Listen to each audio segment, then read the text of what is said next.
Hello, and thank you very much for joining us on The Sweet Spot. It's the Racing Post's weekly golf show with Bruce Millington and Steve Palmer. Reactions and predictions to a dramatic weekend last weekend, plus 3 great tournaments coming up this week. Let's start, though, Steve, with our recap of what was it? It was a grueling week, wasn't it? It ended up being 6 days of golf. How did you last the trip? It's all been happening, isn't it? It really has. I mean, Saturday evening golf finishing a tournament, and then Monday morning golf. Yeah, I was all over the place with my usual routines. Because your life is basically you don't need a clock. You just need golf, don't you? That's what governs the sort of chronology of your life. But when you've got one, as you say, one tournament finishing and the other one only just getting to halfway, it kind of blows your mind, doesn't it? Yeah, it blew my mind, and it was just so entertaining, wasn't it? Both tournaments were fantastic, and they really were. I loved it. It was absolutely great. What time to be alive. I know. I suppose the sort of overarching thing is that this debate about who the real world number one is. Well, Johnny Rahm can't even claim that anymore, can he? He's not the world number one in anyone's book, because Rory came out and showed everyone who's boss in the Dubai Desert Classic. That was a brilliant tournament. That. And what a bonus on a Monday morning. Most of us wake up on a Monday morning filled with dread, don't we, with the week ahead. And there we were presented with a beautiful finish. I guess the only slight disappointment is that we didn't get that really, really beefy playoff between Patrick Reed and Rory McIlroy. But Rory finished birdie, and it was just terrific, wasn't it? What a great way to end 6 days action, eh, Steve? Yeah, I think everyone apart from McIlroy backers was yearning for the playoff, weren't they? Yeah, it shows, such sadistic creatures. Would Rory have shaken his hand before the playoff? Yeah, which is customary to do. We'll never know. Fascinating tournament. Yeah, we tipped Patrick Reed. We were quite evil on Sunday. We tipped Patrick Reed at 25-1. I thought that was too big, and I thought if he gets on Golf-Wise Extra, yeah, on Golf-Wise Extra, and I thought if he got in McIlroy's rear view mirror, it would really unsettle McIlroy. It's really gutsy for McIlroy to finish birdie in those circumstances. Really fine margins. Yeah, short miss putt from Reed for par on 16. McIlroy's drive at 18 nearly went in the water, didn't it? That was crazy, wasn't it? Another foot from going in the water. Yeah, he says he struggles with that tee shot. That the driver goes too far. The 3-wood makes it difficult for him to attack with his second. So, such fine margins, and a 14-footer for the win. I mean, it was real. Callum Shinkman did a big favour. He had the read from Callum Shinkman, and then fantastic putt. And he couldn't believe it when he went in. And then he was looking for Patrick Reed, I think, when he was. Is that what he was around. Doing? Is that what, I'm certain he was looking for Patrick Reed. He was just spent ages. It was real sort of alpha male stuff, wasn't it? Two gladiators going at it, but fantastic. And of course, the week had started with him throwing a tee at him in probably the least kind of nasty thing of all time. I mean, I'm not sure anyone, not even Phil Taylor, could injure someone throwing a golf tee at him. Well, he's completely unhinged, isn't he, Patrick Reed? Because what does he think he's going to get? He started legal proceedings on McIlroy. He swaggered over there. I feel sorry for Harry Diamond, actually, because Harry Diamond was he just did a natural reaction. If someone comes up to Who's Harry Diamond? McIlroy's caddy. I know that. You can't just throw that in. We don't know. Harry Diamond. Well, Patrick Reed crept up on Harry Diamond. Harry Diamond's got his back to him, and then he come round with the handshake. If anyone comes up to you like that, you just immediately put your hand out. It was made out that he gave Reed a big warm, handshake and that, but he was just caught out. And then as soon as he realised, he ambushed him. As soon as he realised who it was, Harry Diamond was like that. Yeah. And then obviously, and he was wearing a live hat as well. I mean, how antagonistic can he be? It's amazing stuff. It's mad isn't it? that he thinks he's going to get a good reaction from McIlroy. I see. He just likes a ruck, doesn't he? He's an absolute psychopath. I don't sort of mind it in a way, do you? I mean, you don't really want violence on the golf course, but I mean, that would have been unbelievable, wouldn't it? The play. It was hugely entertaining. The whole tournament from that incident onwards was hugely entertaining. I think it's massively significant that McIlroy won that. I think my faith in McIlroy from the Masters is increased, because it would have been such a blow for him to lose to Patrick Reed, and the playoff would have been so uncomfortable for him. I think he's going to win the Masters. That's the first time McIlroy's ever won in his first start of the year. He used to start in Abu Dhabi. He's had loads of near misses in Abu Dhabi, and it's such a fillip for him because he was rusty last week. His long game was not up to scratch. Short game got him through, and guts got him through at the end. I think his Masters bid is massively on now. Some interesting performances in behind. I mean, Ian Poulter, did well to get on the leaderboard. Obviously, double bogey at the last, but he showed his no back number, didn't he? Wow, yeah. I mean, yeah, he was plucky, wasn't he? But I don't think he's on anyone's radar for anything significant. Yeah, Patrick. Did you see like the other day that he said that if he qualifies for the Ryder Cup, he may well decide not to play in it? There's three things to that. One, you won't qualify. B, if you don't want to play in it, don't play in it. But three, if he did qualify, as if he wouldn't play in it. Of course he'd play in it. He'd love to, wouldn't he? Some mad people out there. I mean, you know, some of Poulter's comments are remarkable. All that money, why don't you just take life easy? Yeah. I don't understand a lot of the stuff Poulter says. I don't understand a lot of the stuff Reed says. They're both on the edge, aren't they? The edge of reason. It's not. Anyone else catch your eye in Dubai? Well, we come on to them in the. You'll save those. Let's go across to the Farmers Insurance at Torrey Pines, where Max Homer. Well done, Steve. Lovely 20-1 winner. That must have given you a lot of joy, didn't it? He looked really, really good. He's a prolific winner now. And yeah, I noticed this morning. I just had a very quick look before we came on to see what kind of ripple his great form has had on the Masters market, and he's still 40-1. He's still, he's below Sam Burns and Shane Harris. So I just had a little nibble at 40-1. Is that a defensible play? Well, yeah, I don't blame him. I mean, he's never done anything in the majors. That may be what the bookmakers are basing it on. But the US Open is the one that interests me, because that's in California, and his record in California in his home state is just remarkable, isn't he? He's had four of his 6 victories have come in California, and the US Open is the one that he's such a solid all rounder now. He's weakness free, and that's what you want from a US Open candidate. So I just thought his performances on the par threes. Yeah, I was having orgasms on the couch when he was on those par threes, because the par threes at Torrey Pines South are so difficult, and he played them in 3 under par on Sunday. The 11th hole and the 16th hole, just perfect swings under massive pressure, and he held the putt. He's just got balls of steel. I think he's an absolute dude. I mean, did you see him on Saturday mic'd up for a hole? I don't know if was it Saturday? No, sorry, Friday. Third round. Yeah, sorry, I'm getting muddled up my days. Saturday finish. Yeah, the third round, they mic'd him up for an entire hole, a par 5, a new thing.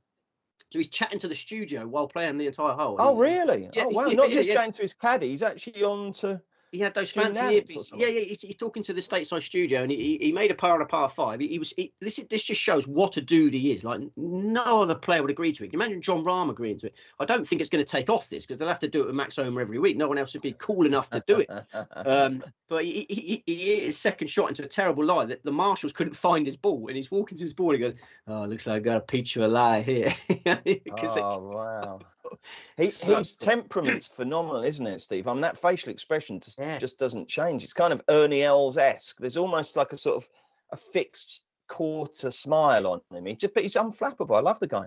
Well, in the post round media conference, he was going on about Kobe Bryant. I know nothing about basketball, but I know a little bit about Kobe Bryant, and he was going about he's one of his heroes, and he was bringing out all these quotes from Kobe of, like, performing under pressure. If you've done all your practice, and you're just playing in front of people. All sorts of quotes were coming out of him, but he says he's got a new sports psychologist that he's using. Yeah, Max Homer is really, really solid now, isn't he? I remember a podcast he did after he came to Sandwich for the Open last year, and it was really funny. Just his sort of observations about England and the breakfasts and the galleries, and he did this funny sort of English accent of people going, "Go on, Maxie." It seems like a good bloke, Yeah, funny, and he's got a good heart as well. He sort of wells up when he's talking about his son. He's that was his first win with his son, in attendance and alive even. And he's very emotional. Okay, he's a top man, isn't he? I mean, it's easy to wax lyrical after they've won you some money, but even if he hadn't, I'd be in love with Max Homer. What did you make of John Rahm's week? He looked like, I mean, he was very short in the betting for a lot of it, but fell away. You get mostly very, very good John Rahm weeks, but golf's hard, isn't it? You can't win every single week. I suppose at the end of it, most of the field would have settled for what he did, but it was a bit scruffy, wasn't it? 2 good rounds, 2 bad rounds. He top and tailed it with bad rounds. 74. He was 6-5 favourite going into the final round, and then he was 3 over par through 5 holes. And shot a 74. So I feel for the Rory Rahm double back, because there was loads of them last week. And they were excited at one stage. But you can't produce it all the time. Not even big John Rahm on his favourite course. And mate Rod Studd, he waited until the event started, and he ended up getting 10-1 and 14-1 the double, so he was getting very excited. Was he? Yeah, I expect he was. Maybe Rahm was put off by the Sopler sap. Well, we need to come to him, don't we? Is that what you're calling him, Sam Ryder? The Sopler sap. It's quite a harsh nickname, but earth was he wearing? He came out on when did it finish? Saturday. Sorry, I'm suffering again from loss of bearings. Saturday for the final round. Nice, smart black jumper and top, smart black shoes. And then, as I said on Twitter, it looked like he'd forgotten his trousers and had to wear his pajama bottoms. These kind of burgundy things that finished halfway up his shins. I mean, I texted you about it, and you described it as unhygienic, and you said you'd refused to play with it. Yeah, I thought it was an absolute disgrace. Yeah, in all seriousness, I can't believe they let him. I mean, it is unhygienic. I mean, the socks absorb sweat, don't they? There he is with sweat spilling out of his. Would he not have had those? You know those trainer socks that they're invisible to the eye, but they do lurk beneath the shoe. I think he probably would have had a pair of them. He was showing so much ankle, wasn't he? It was obscene. It was obscene. You're like a Victorian grandmother, Steve. You don't like to see an ankle. No, it was bizarre. But the thing is, he came out and he obviously had that nice big lead. He had a 2-shot lead going into the final round. That became 4 shots after one hole. And it looked like it was going to hang on for quite a while. But and even that, they interviewed Kelly Ryder, didn't they? His mum, who was very lively. And mention her, yeah. She was getting very ahead of herself, wasn't she? Saying, it's on his bucket list for me to see him win. And, here I am. And she was basically talking like it was a done deal. And from that moment on, it all went completely wrong. So poor old Kelly had a nasty surprise. Incredible interview that, wasn't it? I mean, she just clearly hasn't watched much golf. She thought he'd got it in the bag, he finished 3 over par for his final 4 holes. So yeah, poor old Kelly would have been in pieces. Sam's father, Kelly, revealed that apparently he's a dentist. He decided to stay at home, and I think that was probably the sensible decision, wasn't it? He stayed at home laying the arse off his son on Betfair. Yeah, blimey. So yeah, it was a terrific weekend. Anything else catch your eye, or are you going to save it all for the preview section? I think we have to mention Colin Morikawa, who was putting the willies up me last week. Last name off the list again. I thought, oh god, here we go. Tee to green, he was amazing. Thank goodness he didn't putt as well as he did at the Century. We wondered at the Century whether he turned the corner with his putting. Early on last week, he was rubbish with the putter, and that's what cost him victory. Bit better on Sunday, Saturday. Let's move on. Absolutely. And of course, in between all that, you had your trip to the brewery. Tell us all about that. Oh, wow. Well, I mean, it went on for about 3 hours. Yeah, I don't want to be unkind to Marianne, the lovely Scottish lady who was in charge of it. But, the first 2 hours and 45 minutes were very tedious. I mean, well, hang on a sec. The key to this is, when did you have your first drink?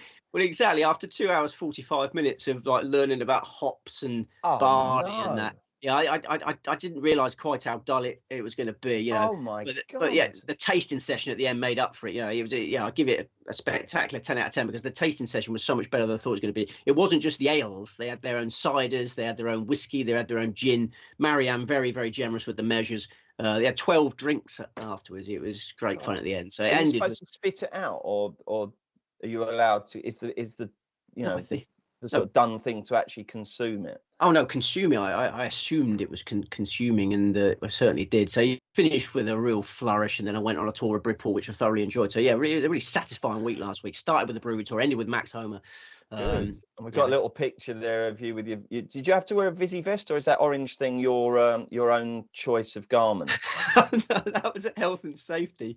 I don't know what. Why? I mean, what's going to happen? Why would you need to wear that? Everyone seems to wear these high visibility vests just for no reason. What's going to happen for you to need to wear that? I don't know what could have gone wrong. I mean, the most dangerous bit was if you fell into the sort of boiling vat of beer in the making, or whoever it is. There's one bit that's really hot, but you weren't even allowed to go near that anyway. So I don't know. If you did fall in, I'm sure they'd have seen you regardless of what you were wearing. Well, I suppose you could have got knocked over by someone if you had. I don't really know, but never mind. They just tick these boxes these days. They tick. They certainly do. Okay, mate. Well, that's the review section of the show. And don't forget, if you do enjoy the Sweet Spot, please do subscribe, like, share, and comment.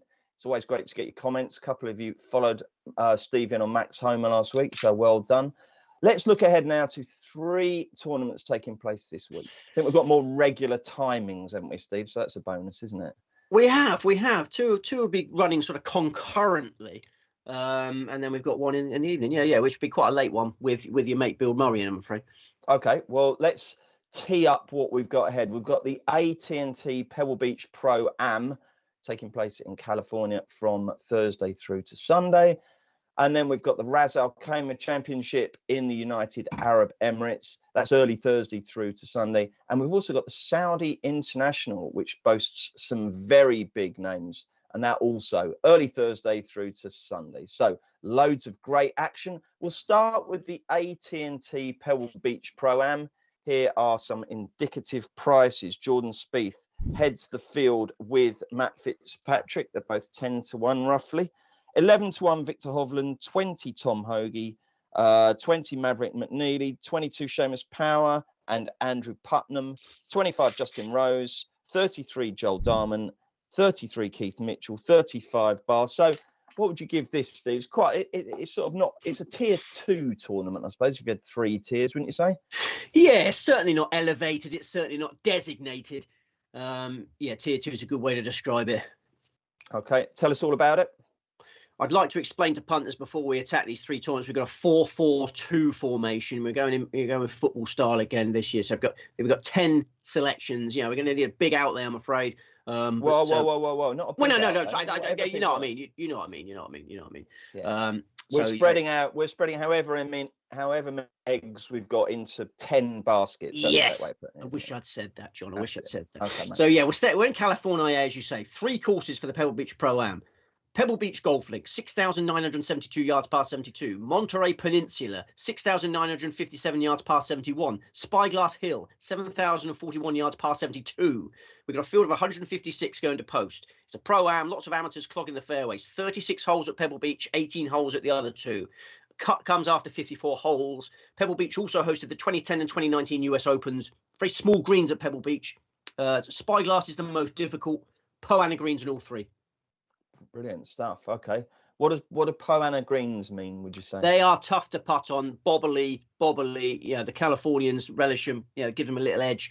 But they're probably the most difficult putting surface. I must mention how chilly it's going to be. Temperatures peaking at 16 C, clear, calm mornings, gentle afternoon breezes, good scoring conditions. Okay, what sort of players would be suited to this challenge? Pebble Beach Pro-Am is always won by accurate iron players who putt well. Lovely stuff. How many selections have you got? I'll take that to mean 4. And lead on without further ado. Who is your strongest fancy for this? Matt Fitzpatrick at 10-1, who is ideally suited to this week's assignment. He's the highest ranked player in the field. There's 3 players jostling for favouritism, as you alluded to there. I think he's a much better bet than Jordan Spieth and Victor Hovland. I think he deserves top billing. Yeah, this is about tidy golf from tee to green, sharp short game. All the winners of the Pebble Beach Pro-Am, strong in approach, putt well. Fitzpatrick by far the most likely of their front 3 to deliver that. He served his apprenticeship in this tournament now. Newcomers tend to struggle in this event. It's such a weird one. 3 courses to learn, celebrities clogging up the fairways. Fitzpatrick didn't make an impact in this event until last year, but he tied for 6th place, 4 rounds in the 60s. And that effort came in his first start of the year. This time he's got the benefit of a spin. He was 7th on his Century Tournament of Champions debut. Great effort. So this time he's sharper for Pebble Beach and obviously more confident since becoming a major champion in June. Throw in the fact he was 12th in the 2019 US Open at Pebble Beach. Such solid credentials. There's no draw bias to worry about this week. It's a really strong investment. Oh, wow. Is he a fast player, Steve? Would he get irked by all the, messing around? He's a fast player, but he's a mature man now. He doesn't really get irked by anything. Have we had the draw yet? Does he know who he's got? No, I haven't seen. There's all sorts of excitement about Gareth Bale playing in it. Have you seen that? No. Gareth Bale is playing. Oh wow, that'll be good. He's retired from football now, I believe, and now he's a lot of talk that he might even join the Live Golf Tour. He's so good. Wow.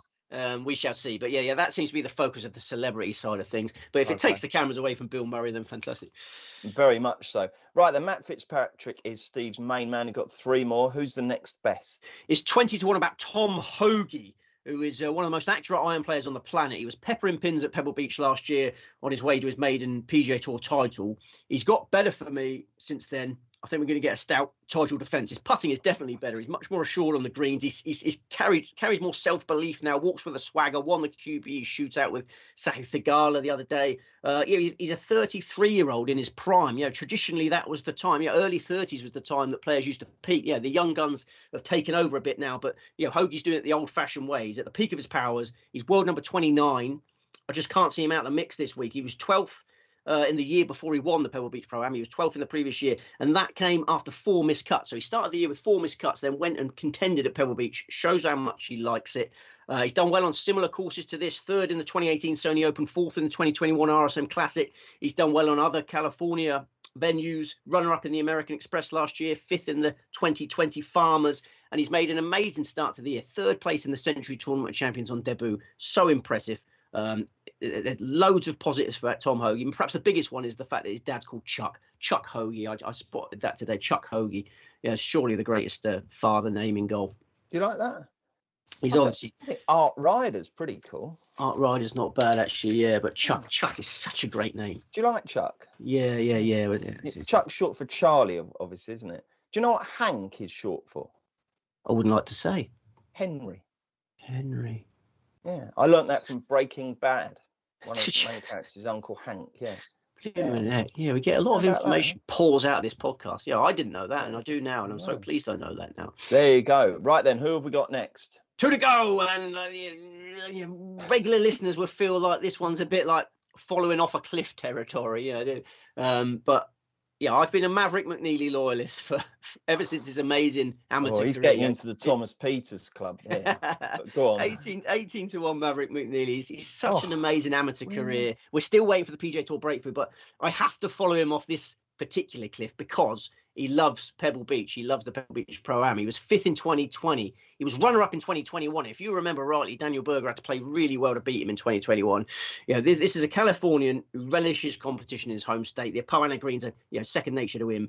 He was runner-up in the 2021 Fortinet Championship. He seems to like short seaside tracks. He was 4th in the 2021 Heritage, 7th in the Sony Open earlier this month. Maverick keeps flying around the winners' enclosure. One day soon he's going to land, and he's dangerous. He's dangerous. That's right, Iceman. I am dangerous. Did you watch the second one? I did. I watched it very late at night though, and I didn't enjoy it as much as the first. But it might have something to do with how late it was. It was sort of a middle of the night job after a golfing setback. Oh blimey! Yeah, no, you shouldn't do that. Did you watch it? No, I haven't yet. No, I don't know. I'm not mad on that kind of stuff anymore. I don't know. No, it's a great film. Everyone says it's very good. Right then, so we've got 3 from the top end of the market. Are you going for a cut at one at a big price now? Yes, it's another old favourite. He's 80 to 1. He just clicked to 81 just before we come on air. It's just Justin Suh, who appears to have settled nicely on the PGA Tour now. His last missed cut came in the Shriners Open in the first week of October. So he's banked a check in 7 consecutive events. Last week he was 20th in the Farmers Insurance Open. That's a hugely respectable effort in the Golden State. Another Californian, another former world number 1 amateur. McNeely and Suh always destined for greatness. Suh had a few injury problems which has slowed his path to the top. It's happening for him now. He won the Corn Ferry Tour Championship in September. He had a fantastic Corn Ferry Tour campaign. So I think he's ready to make the impact we all expected. And you're smirking, which suggests you've got something to say. No, I always, me and my mate, we always, whenever we play golf, we always say in an ironic way, "Shot, sir." Yeah. When you started playing, you play with like old blokes and they go, "Shot, sir," wouldn't they? That's one of them stupid things golfers always say. So I always, whenever you say "sir," I always think that, if someone said "shot, sir" to him, he might be like, offended that they've referred to him by his surname. It's very silly. Absolutely. No, or suit you, sir. No. He's got a great name and he's a great golfer, and it's starting to happen for him now. So keep the faith. Keep the faith in McNeely. Keep the faith in Suh. You've definitely got a spring in your step today, haven't you, Steve?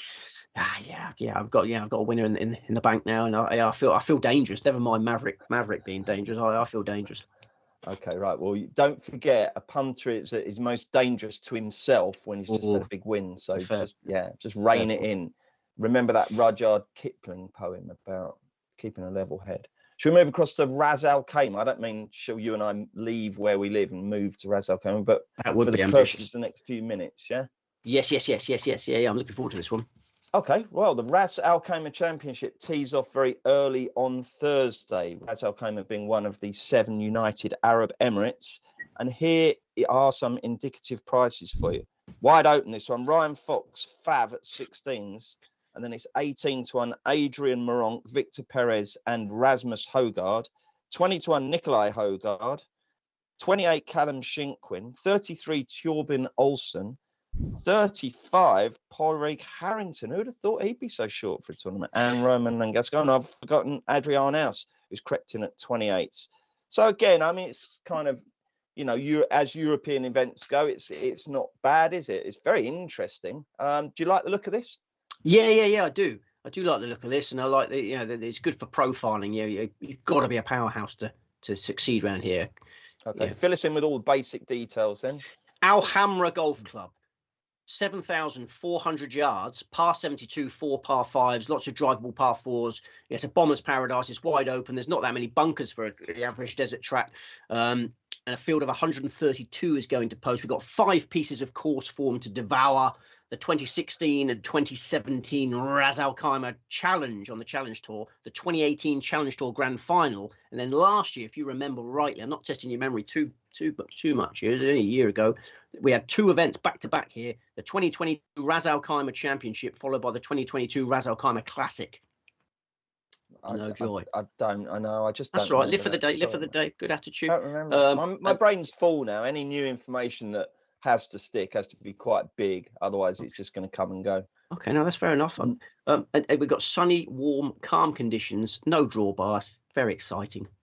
Brilliant. So the rain that hit Dubai last week, that's gone away. We're back to the usual lovely Gulf sunshine, are we? Yeah. No problemo. How nice. Shall I spare your larynx? You've already told us it's a 4-4-2, so I presume we're 4 here, aren't we? Spare my larynx. Yes. So you've got 4 selections, yeah? I thought you wanted to do that because you always get to that was really good. It's normally my kids scaring me like that. I've got very noisy kids, but no, very good. Thank you. Right then, lead on without further ado, Steve. The main selection for the Ras Al Khaimah Championship is Nikolai Højgaard. We're going in again with our little beauty, Nikolai Højgaard. 22-1 is fair.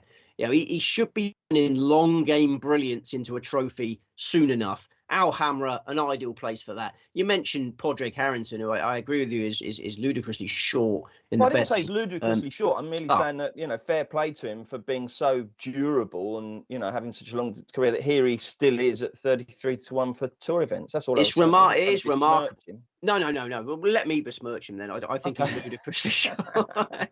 He'll probably win now. Good luck to him if he does. But he played with Nikolai Højgaard the other day, and he said that he was the best driver he's ever played with.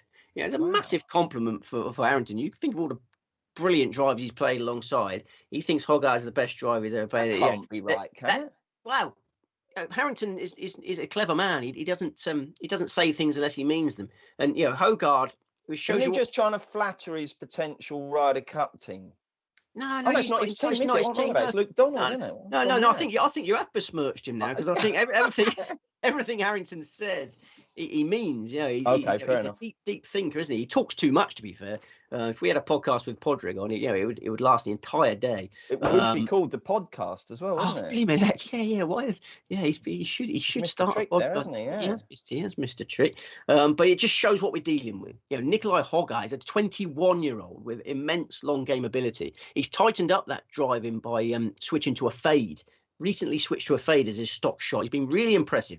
He was 10th in the Australian Open just before Christmas. He was joint top scorer in the Hero Cup. He was 10th in the Abu Dhabi Championship. His putting has been letting him down a little bit. But in last year's Ras Al Khaimah Championship, which you can't remember, he overwhelmed the course with his driving. A 24 under par total, a 4-shot victory, driving par 4s for fun. He's going to bully the course this week, given his long game form. I think we're going to get a repeat victory for Nikolai. He's going to complete a DP World Tour hat trick and catch up with his brother Rasmus, who's already on 3. Superb. They're brilliant, aren't they? Those two. Goodness knows what they could end up achieving, eh? Yeah, goodness knows. God knows. Nobody knows. Okay, second selection. Adrian Moronk, 18-1. Keep the faith. He made a few course management errors last week, missed the cut. I think it was a timely breather for him in the end, because things have been, he's been riding that crest of a wave. Surfing is very tiring. Have a little rest. He won the Australian Open just before Christmas. He won his singles match in the Hero Cup. He was 10th in the Abu Dhabi Championship. He's walking on air, and then he just lost his way, as I say, in the middle of round one last week. Just a small blip, in my opinion. He comes to another driver's track this week. He'll have been there since Saturday, which is an advantage over his market rivals, still playing in Dubai on Monday. And he knows the course really well anyway. On his Al Hamra debut in 2017 in the Ras Al Khaimah Challenge, he finished second, lost a playoff. In his last visit to Al Hamra in the Ras Al Khaimah Classic last year, he finished sixth. Now he returns as a two-time DP World Tour champion. So yeah, don't be worried about it last week. Morocco's going to contend. Okay, third tip. It is Sir Callum Shinkwin at 33-1, who finished like the proverbial train in the final round of the Desert Classic in a high-pressure environment. He was out with Rory McIlroy. He made an understandably slow start. His final 12 holes, he was 6 under par. Finished alone in 4th place. What a boost to the Shinkwin family. A check for €414,000 from a Rolex series. Yeah, these Rolex series events. You'd be thrilled with that. He'll go to another desert track this week that he can bully with his power. He's a 2-time DP World Tour champion. He won the Kazoo Open for us by 4 shots last summer. I see he's a big threat in this. He's got solid Al Hamra form figures, 21-25. You must respect Sir Callum. I will do, yeah. God, that's a huge amount of money, isn't it? Fair play to him. Yeah, there's money sloshing around the golf game, isn't there? I suppose the players appreciate Rolex's sponsorship slightly more than we do, because every time there's a Rolex event now, you get more and more of those stupid adverts. You do, and I go mute for the adverts now just because I can't handle listening. Yeah. If you've had a bad sort of 5 minutes on the golf and then the Rolex series advert comes on, it really torments you, doesn't it? So yeah, I go mute. It really does. It really, really does. Okay, we got one more, and it is Julian Brunn. 50s just went before he came on air, unfortunately. 45-1, like Shinkwin, full of beans after banking a juicy check on Monday. Brunn finished alone in 5th spot, €351,000. I got an article translated from a French website yesterday, and Brunn is so happy. He's got his playing right sorted for next season. That was his number one target. He feels like he belongs now. He played with Patrick Reed on Saturday. He played. Which round was that? He played with Patrick Reed sometime. Rory McIlroy was in the group behind him, so he felt the pressure of the situation with all these big guns around him, and he played well. And he said how proud he was of the way he handled it. Now his target is to get off the mark. He wants silverware. I think he's going to be free flowing this week. I think he's going to play well. He finished 13th on his Al Hamra debut last year. He was 3rd in the Mauritius Open just before Christmas. He's a 3-time Challenge Tour winner. Put a Brunn in the oven. Watch it grow. Lovely stuff. Okay, are we all done there? Yeah, we ain't got time to for the market leaders, and we got a Saudi international to play with. Right, well, let's look at the Saudi International then. And it is a hot field. It's not a live event, okay? It's an Asian tour. Well, you can give us the lowdown, but don't make the mistake I made of looking through the field and texting Steve going, oh, wow, he's defected. He's gone over there. It's not like that. Steve will tell you all about it, but I'll give you the market leaders. Dustin Johnson, 7-1. Cam Smith, 8-1. So there you go. That shows you what a strong field it is. Joaquim Niemann, 10. Cam Young, 12. Brooks Koepka, 20. Along with Patrick Reed and Lucas Herbert. 25, Taylor Gooch, Sergio Garcia. 25, Paul Casey. 28, Barr. Loads and loads of big names. Sadly, not on the box, Steve, apparently, no? Not that I can find as yet. Something might pop up. I think Free Sports had it last year, didn't they? So maybe something will pop up, but I haven't identified it yet. Okay. But anyway, it's a terrific tournament. Well worth previewing, I would have thought. Tell us where it takes place. Is it Education City? Is it King Abdullah's Economic City? Yeah. Economic City, yeah. It's certainly Royal Greens. It's that one that's just, they're all desert. But it's like, if you look from above, it's just a rectangle of lush grass, isn't it? Absolutely. That really nice par 3 right by the ocean. So it's quite a spectacular setting, isn't it? Yeah, it's a lovely hole, isn't it? Yeah, and we've got plenty of course form to go at, because Saudi International's been around since 2019, started off as a DP World Tour event, and we also had Live Golf Jeddah was played there in October last year. It's a 7,048 yard par 70, easy layout, loads of short par 4s, driver wedge, massively favours the powerhouses. We've got a field of 126 going to post. It's a sunny week, but it's a breezy week, which we keep them honest. Okay, 2 selections, so let's get your first one, shall we? It's Lucas Herbert at 22-1, who unlike most of the names above him in the betting, we know he's match fit. We've got no idea of the state of the game and most of the market principles. They haven't played for so long. The last live event was in October. A lot of punters will look at this tournament, particularly with the excitement of the each way trebles. Justin Johnson will be on the radar of a lot of people, and I thought long and hard. He's got amazing course form at Royal Greens, but how can you back someone at 7-1 who you haven't seen in action since October? I mean, DJ likes to let his hair down. If you try and find out information about Dustin Johnson, all you'll find is wonderful pictures of his wife or pictures of Wayne Gretzky's birthday party. He's just been enjoying himself. I don't see any evidence of any practice. I just think you can't play at 7-1, even though he's got amazing course form. I think he's just using this event as an Asian Tour warm-up. As you say, it's an Asian Tour event. This is an Asian Tour warm-up for the more lucrative live events for me. So I think Herbert, much better value at 22-1. He had some back problems in November, but then he finished 10th in the Australian Open to allay some of them. Then he opened the new year with a shared victory in the Nyanga Park Pro-Am, low-grade event in his homeland, one-round event, and they both tied, and that was the end of it. And then he was third last week. More importantly, he was third last week in the Dubai Desert Classic, which was a massive vindication of a huge change he made over New Year. He switched from the draw to the fade, like Nikolai Hogard. Wild driving's cost Herbert so many shots in the last couple of years. His coach, Dom Azzopardi, another great name, not up with Chuck Hogan, but Dom Azzopardi. He always thought the fade was the answer to Herbert's problems, but he didn't have the guts to say. He knew Herbert's very headstrong. He's his own man. He was just going to ignore. He liked bombing the draws. And then Herbert came up to him over New Year and said, "Should we try a fade?" And Dom Azzopardi is just like, "Oh my God, thank God, he's going to try it." And listen to this quote from Lucas Herbert. This is a quote from about a week ago. "This all seems too easy. It's too good. We should have done this years ago." Oh, I'm not sure that. Herbert is in love with this switch. He's got now he's got more control of the tee. He could become elite because his short game is incredible, one of the best in the world. He's a former Dubai Desert Classic champion, loves desert golf. He's had a couple of decent spins at Royal Greens, and icing on cake, the forecast very windy. He's brilliant in the wind. So I think Herbert's a great bet. And if he wins, will Dom Azzopardi have a party, do you think, to celebrate? He will, won't he? Attaboy. Yeah, he will. He will. Excellent. Right, well, that was interesting hearing about that. Lucas Herbert, what an interesting case you make, mate. And there's one other, and that is going to be who? It's Matthew Wolff at 33-1, who's had 2 visits to Royal Greens and finished 6th and 5th. He's got the power on tap that you need to overwhelm this course. His ball striking on the live circuit last year was exceptional. He got the first live golf hole in one, a big moment for him. And unlike some of the bigger names, this is a youngster who's keen for trophies, money and glory. I'm talking about Dustin Johnson. Will he be that bothered about it this week? I think Matt Wolff, still only 23, a hungry Wolf. We've got a hungry Wolf here, and I think he'll have prepared well for this. Have you seen any evidence of that? Because he's a guy who, let's say, mentally isn't probably the most placid of golfers, is he? He's had a few problems and a few issues, hasn't he? But are you sure that he's okay now? Yes, and I'll give you a key bit of information for that. Okay. 5 weeks ago, got engaged. 5 weeks ago, brilliant. Got engaged, and what better way to impress your new fiance than lifting the Saudi International Trophy? Matt Wolff seems in a really good place mentally. I think the lighter schedule of the live golf helps him. He just struggled with the rough and tumble of the regular events, and he struggled. It was during COVID that he had problems.